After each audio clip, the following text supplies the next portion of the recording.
Welcome to this explainer. Today we're exploring the Ascension arc. It's a fascinating journey from mortality to self-discovery.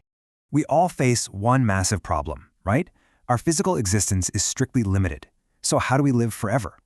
Yeah, we will die. These undeniable physical limits absolutely force us to focus on what actually survives us. The answer? Saleh Amal.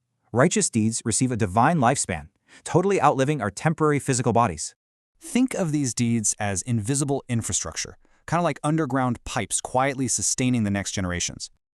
Now, superior physical senses don't define humanity at all. I mean, just compare our senses to dogs or crows. Instead, our true superpower is our unique capacity to learn. We constantly ask why, how, and what.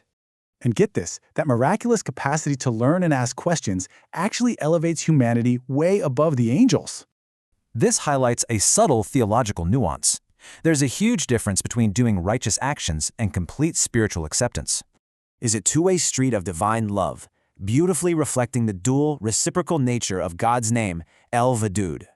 So, the key is understanding Esma-ul Husna, the beautiful names. Let's quickly break down its two linguistic roots.